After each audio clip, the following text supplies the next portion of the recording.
Ito, maglilimang buwan pa lang to. Ito ang imported ko to ngayon eh. Sabi ko sa kanya, bibigyan ko siya ng magandang lahi. Napakalaki nito sir, alagaan mo to.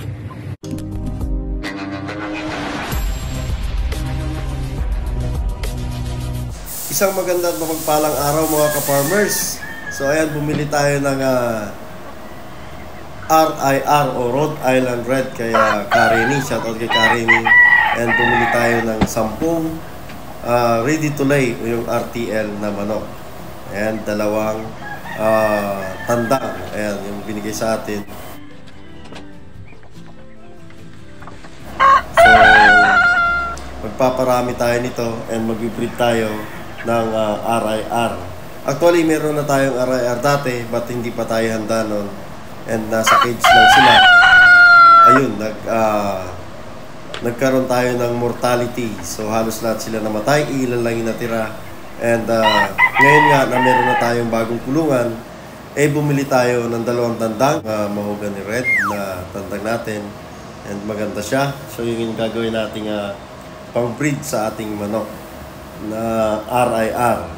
And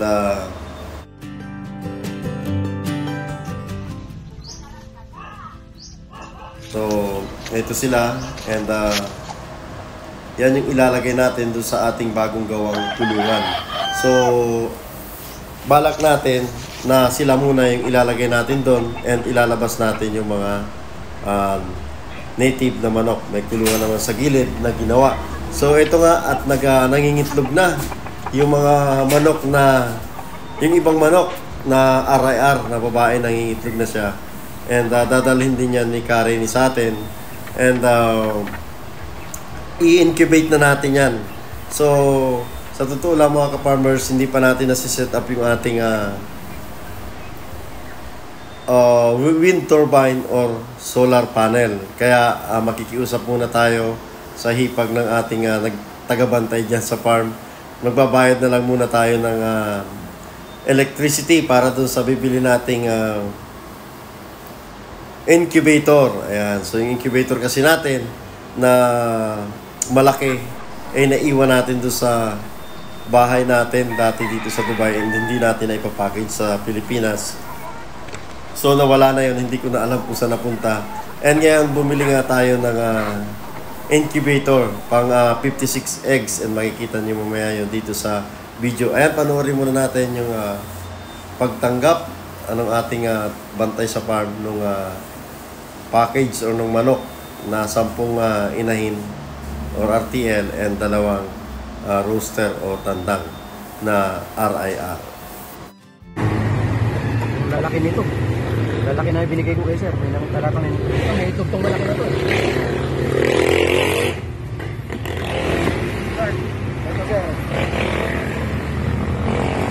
Ganyan kalalaki.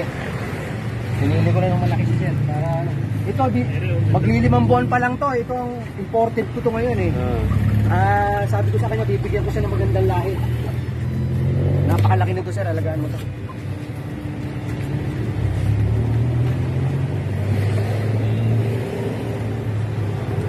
Ito, maglilimang buwan pa lang to. Malaki na. Okay. Talaga maghihilamos ka ako eh. Ito yung itlog. Labing tatlo to sir ha. Meron pa mangingitlog na 3 piraso sa loob. Pagdating sa bahay, maglagay ka ng pugad. So ayan mga ka-farmers, nailagay na natin dito yung ating bagong bili na RTL sa bago nilang kulungan. Ayan, hinati natin sila. So 5 dun sa isang partition and 5 dun sa isang partition. And syempre nakabili nga tayo ng 2 tandang, so tig-isa sila. So 5:1. And kung mapapansin nyo, wala pang rice hull yung ating kulungan, hindi pa nabibilan. Ayan, bibilan na natin yan kapag may budget tayo. And lalagyan natin yung 4 na partition ng rice hull para at least kahit mangitlog sila, hindi mababasag. Ayan, may tendency kasi, and talaga namang kadalasan, yung RIR, nangingitlog sa sahig. Bumili na rin kaagad tayo ng incubator. Ayan, ito yung incubator natin. And dahil nga wala pa tayong, hindi pa nakaset up yung ating solar panel and wind turbine dun sa farm, kaya makikisuyo muna tayo. Kaya paring Ogie, ayan, shout out kay Kuya Ogie. Doon muna tayo makikitap sa kuryente nila and magbabayad na lang muna tayo. Habang wala pa yung ating, or hindi pa nasi-set up yung ating solar panel and wind turbine sa farm. Ayan, so dito natin na incubate yung ating itlog na nanggaling naman kay Kareni, na itlog na nung binili nating RTL na 10. Ayan, so automatic incubator na yung binili natin.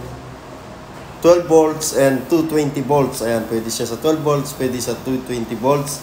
And may candler na rin siya, or yung ilaw kung saan sinisilip natin yung itlog. Mga itlog, kinakandling yan after 10 days to 11 days. Ayan.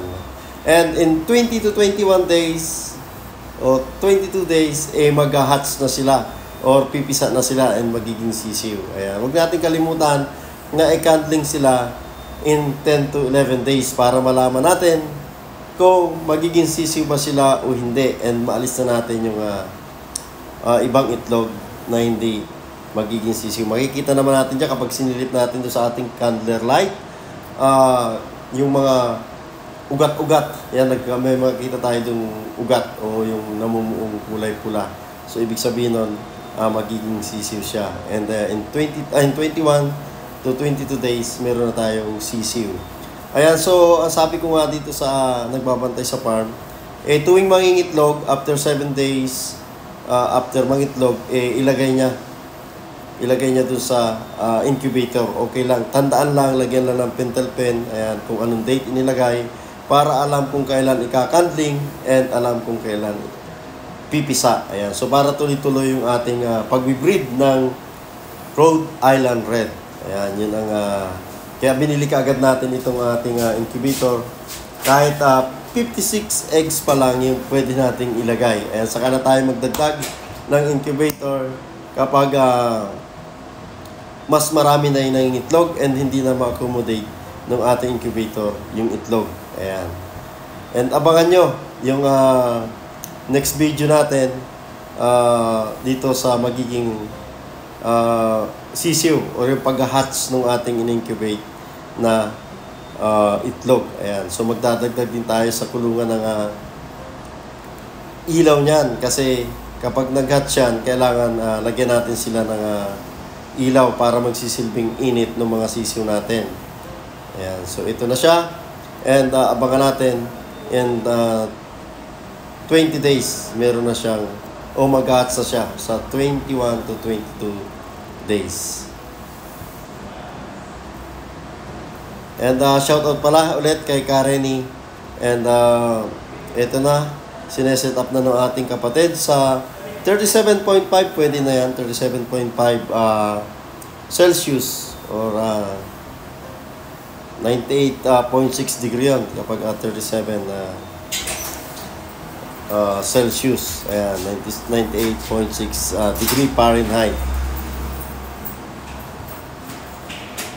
So yun lang mga ka-farmers, abangan nyo yung mga susunod nating mga video, and ipapakita natin yung magiging sisiw nitong ating in-incubate na itlog ng Rhode Island Red. Ayan. So dyan na rin natin i-incubate yung ibang mga itlog ng ating mga manok. And ito yung ating biniling incubator, yung product na incubator. Ayan.